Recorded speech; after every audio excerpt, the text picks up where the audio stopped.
We're zooming up to the front line. I've actually never seen Somali fighters so focused on what their objectives are. Islamic militants have seized Mogadishu in Somalia and they're expanding control across the country. It's a prospect that terrifies the West. Somalia's Islamists are accused of harboring Al-Qaeda terrorists and of destabilizing the entire Horn of Africa. Somalia's neighbors are preparing for all-out war. The militants in Mogadishu, meanwhile, are bracing themselves to defend their Islamic revolution.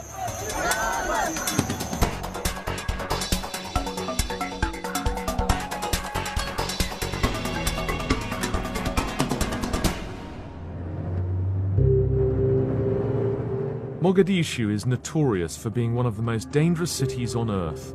Numerous Westerners have been killed here. We're traveling into the city with armed bodyguards. We've come to see whether life in Mogadishu has changed under the militants, known as the Union of Islamic Courts. We're driving across what was the Green Line, the worst area of fighting in the city. Mogadishu has been reduced to rubble by a 16-year cycle of conflict involving local warlords and sharp U-turns in American foreign policy. First, the Americans intervened but clashed with the warlords. Then after 9/11, they decided to hire some of them as bounty hunters chasing terror suspects. War-torn Mogadishu, Washington claimed, had become a haven for Al-Qaeda. By January this year, the residents of Mogadishu decided that they'd had enough and backed the Islamists to rise up and defeat the warlords. This is one of the places in Mogadishu where a decisive battle took place between the US-backed warlords and the UIC forces. Fighting raged in the city between January and June when the UIC finally took control of the capital. By then, Somalia's long civil war had claimed 500,000 lives. We arrived at Mogadishu's port. During the civil war, this was devastated by fighting, a focus for competing factions trying to control the country's economy. Now there is only one faction in charge, the Union of Islamic Courts, or UIC. 50 ships have been here in the last couple of months, and they're able to deal with about 100,000 bags of food every day.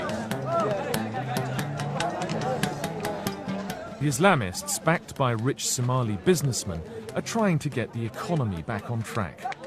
It's run by the Islamic courts, and you think that they're operating very well to get the country's economy working, do you? Yes, absolutely, 100%. That's very clear. There's not any doubt. So as a result, the Islamic courts are very popular because presumably the price of food is going down. Yeah, they are very popular.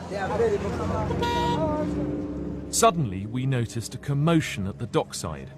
Soldiers of the Shabab, Arabic for youth, were gathering. Shabab forces are hardliners, well-trained and fired up by religion. They form a 2,000-strong stormtrooper unit within the Islamic Courts army. We discovered that the Shabab had arrested a gang of pirates on the high seas. These chaps with their heads bowed, looking rather sheepish, are the pirates. There are 8 of them. There was a firefight when the Islamic Court militias boarded the ship that was carrying charcoal to the Gulf. And they very smartly went after the pirates, boarded the ship, and brought them back to port. The militants are keen to show that they're capable of establishing law and order by ending all forms of banditry. This is a huge publicity coup for the Islamic Court forces. There were 60 acts of piracy off Somali waters last year, making it the worst place in the world for piracy. Even leading officials from the Islamic courts had turned up to celebrate the arrests, including the security chief Yusuf Indade. What penalty will these pirates face if found guilty at the court? jidka u galo dadka sharciga islaamka wuxuu qabaa in la dilo marka hadday dilkaas mutaystaan waa la dilaa. The Sheikh says that the pirates will face punishment under Islamic Sharia law, and the penalty could include execution. The Islamic courts are sending a message to the outside world.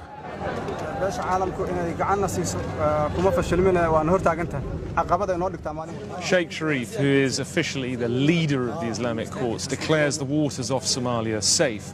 But he also says that he doesn't feel that the international community recognises the contribution brought to security by the Islamic courts in Somalia. Winning against the warlords in Mogadishu may have been the easiest part of the job. Now the Islamic courts are under pressure to actually govern. We went to find out more about their attempts to make the city safe. We've come to a police station in Hamawain, the historic centre of Mogadishu. Until now, the Islamic courts have been mainly focused on subduing anarchy, but the population really wants them to establish civic institutions and administration, and this police station is part of that. The new police force is run by the Shabab militant forces. This is OB. Yes. Right, this is the OB, the occurrence book, which every functioning police station should have. Most of the incidents are not criminal, but are civic in nature. People coming back to houses which they're claiming as their own, trying to get rid of squatters, or arguments over vehicles, or arguments over places of business. Has the number of violent crimes reduced over recent months? He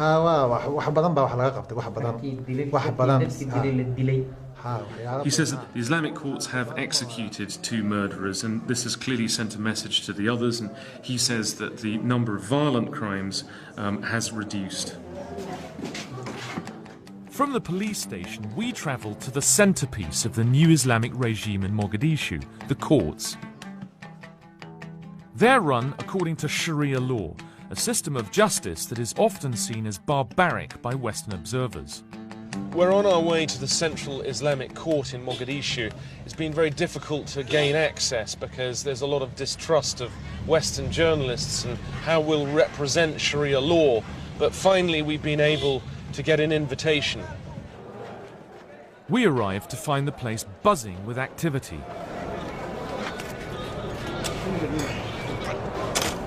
Islamic Justice has speeded up its operations in the last few weeks. They've already handed out some executions and floggings and stoning sentences. The courtyard is full of people attending cases. The buildings are being painted and renovated. This is the first real justice system that has existed in Somalia for the last 16 years since the civil war started. Court cases were already in session around the complex of buildings. While it's true the courts can hand down harsh criminal punishments, we were surprised to find them more preoccupied by civil cases. At a central hall, we witnessed the appointment of dozens of new magistrates or qadis. One of the core issues in resolving the civil war in Somalia is the return of hundreds of thousands of properties that were looted during the fighting. And the Islamic courts have become popular because they have begun the process to return property to their rightful owners. And Sheikh Abdul Qadir is lecturing the magistrates on how they must conduct those cases. We crossed the courtyard to observe an appeal case hearing. This unusual dispute was about a man who had stabbed his wife. Sentence was that he should pay her family 5 camels, or the equivalent in cash, and the magistrates were now hearing his appeal. The man is in jail meanwhile, and the wife, who suffered internal injuries, is not going to get whatever compensation money is paid. It's going to go to her family, and she meanwhile has agreed to go back to him after he's released. This may not look like a court in Britain, but it appeared due legal process was being followed.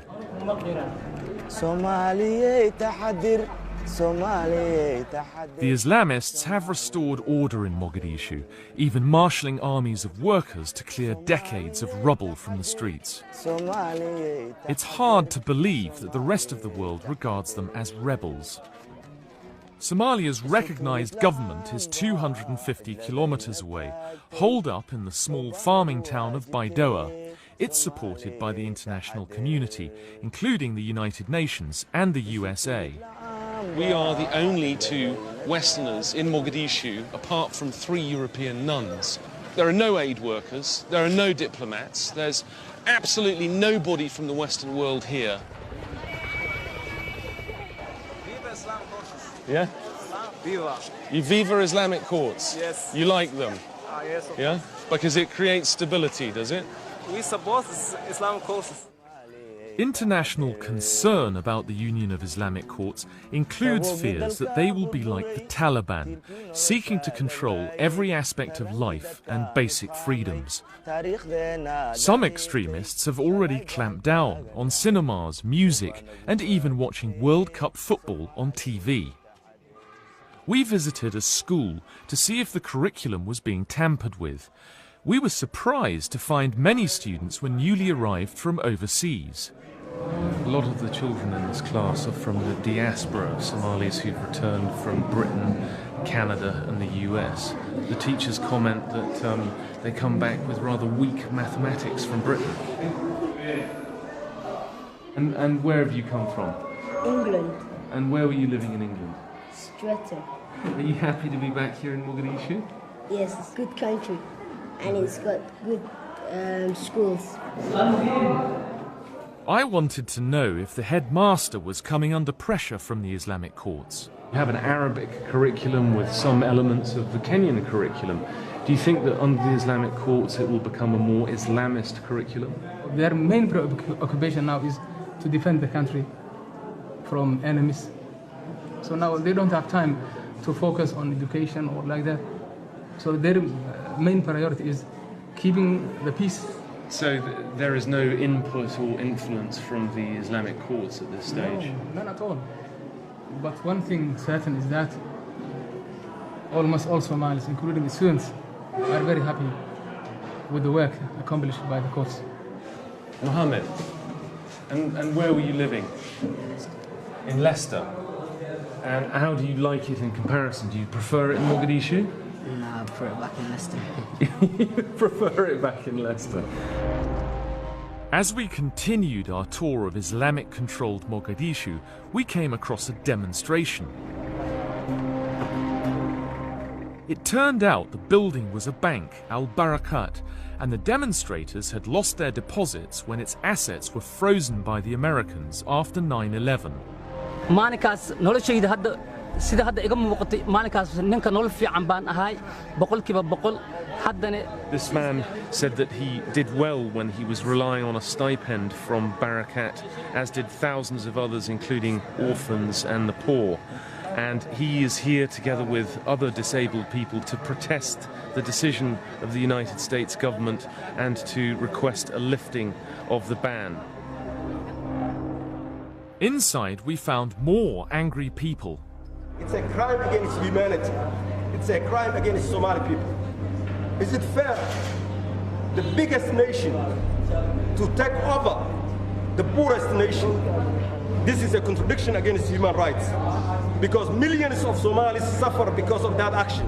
In 2001, Al Barakat had been accused by the Americans of being one of Al-Qaeda's personal bankers. Since then, the 9/11 Commission has cleared it of terrorist links, but the assets are still frozen, and the bank's director, Ahmed Jamali, is still a marked man. Are you still on a terrorism watch list? Yes, despite the 9/11 Commission report and the investigation conducted by the FBI in 2002. The US says that part of the war on terror is winning hearts and minds in the Muslim world. Do you think that the US has made some enemies in Somalia as a result of the losses at Barakat? I personally was a friend of US.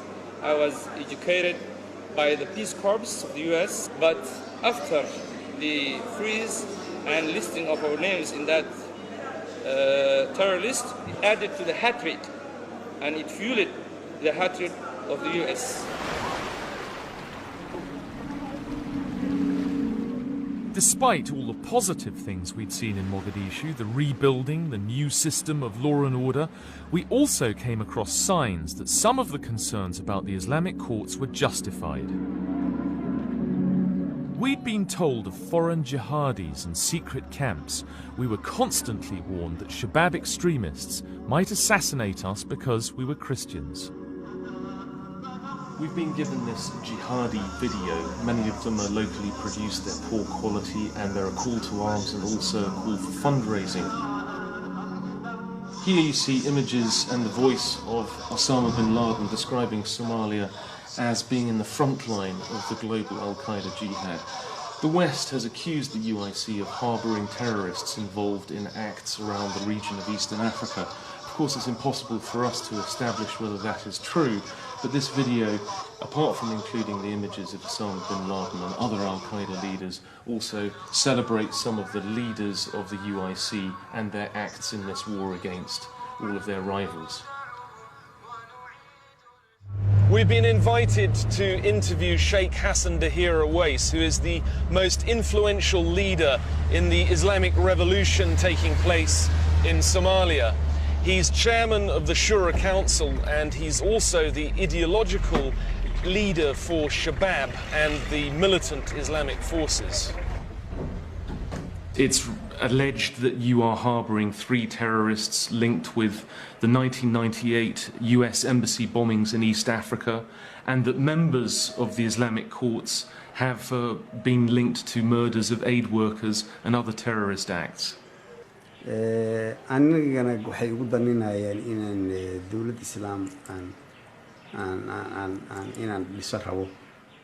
The Sheikh says that he knows that the United States doesn't want the Islamic courts to install an Islamic government in Somalia, and so they make up these allegations of terrorism links, for which he says they have no evidence. Do you think that you'll become more moderate? Or will you have more power to install the kinds of reforms that people say they feel might become like a Taliban-style government in Somalia? haddii ay u jeedaan baalka muxuu ahaa qonyar socodka ama modernismka haddii u jeedaan qaabka reer galbeed. Awais says that they will pursue an Islamic system, but at the same time take what is good from the West in terms of moderation. Not everything. We heard that crowds were gathering at the airport to greet some very important guests. The Islamists have spread control across a swathe of Somalia, but despite trying to unify people under the banner of religion, clan rivalries still divide the Somalis. This has brought them to the brink of war with the internationally recognized government. Now, suddenly, members of that government had flown in. The Islamic courts were hoping they'd come to join them. The Islamic courts are riding on a wave of popularity in Somalia today. Meanwhile, the government in Baidoa is collapsing in on itself. Here, the Speaker of Parliament is officially trying to save the peace talks, but some say that he's here to defect to the Islamic court side. Sheikh Adaw, the Islamic court's foreign secretary, was delighted to see them. You're obviously quite excited. There were very euphoric scenes of like a reunion. We are always excited for Somalis to come and join. The Islamic courts have pacified Mogadishu as well as the other areas and its authority. And we are appealing to all Somalis to come, to return regardless of their political position. As it turned out, the speaker was only there to push a peace plan. Talks have all but broken down, and now war is looming between the forces in Mogadishu and the official government. And that's drawn neighbouring Ethiopia into the battle over the future of Somalia. The Ethiopians have massive troop numbers, aircraft and heavy weapons. They've declared war on the Islamic courts, who are now rallying support for jihad, or holy war. Quite an electrifying, wild atmosphere in Mogadishu at the moment. All the time there are groups going off to the front line. They're not armed with anything more than their devotion to Islam and a few machine guns. Hatreds between Muslim Somalia and Christian-led Ethiopia go back centuries. A fresh clash of civilizations now threatens to engulf the Horn of Africa. The Islamic court militias have had the power to mobilize Somalis in a very effective way because they can appeal to their sense of nationalism because Ethiopian soldiers are on Somali soil. And that, mixed together with the militant Islam that has restored law and order to Mogadishu, makes for a very potent mix. Some of the fighters being thrown into the Holy War are so elderly that they wouldn't look out of place on the set of Dad's army. These are old veteran soldiers from a government that fell 16 years ago, and they're being thrown into the jihad again to help the Islamic court forces.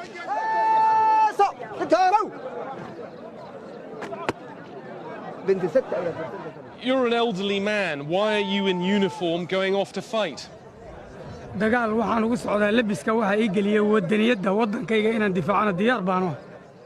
This man says he put on his uniform to defend Somali nationalism. He was in the war against Ethiopia that took place in 1977, and he says that he's going back to fight against the Ethiopians to defend his people and his religion and his country.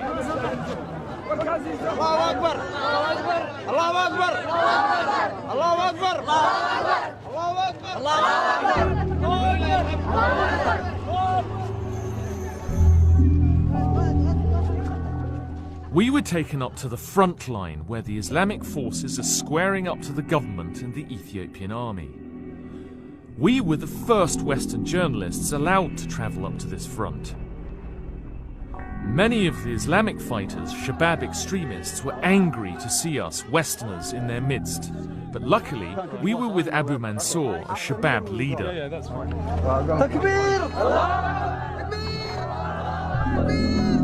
That's your son, isn't it, Abu Mansour? He's a 12-year-old boy. What's he doing here?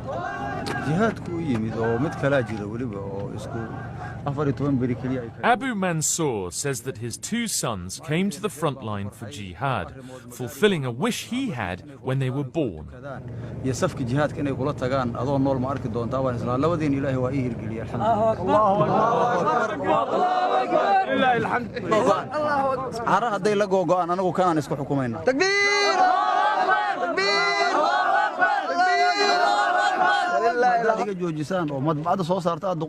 Abu Mansour says that they will achieve an Islamic state. They will be ruled by the Quran. And even if the Americans destroy the words of the printed Quran, they are imprinted on the hearts of the Muslims, such as his son Mansour.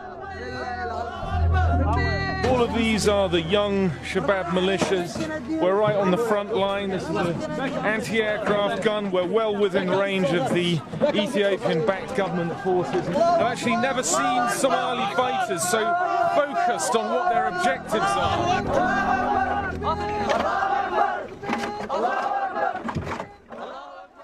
Back in Mogadishu, for the first time in their lives, these kids are enjoying peace. But that might be short-lived as war and famine loom again. Why? The West refuses to engage with the Islamists despite their control of the capital.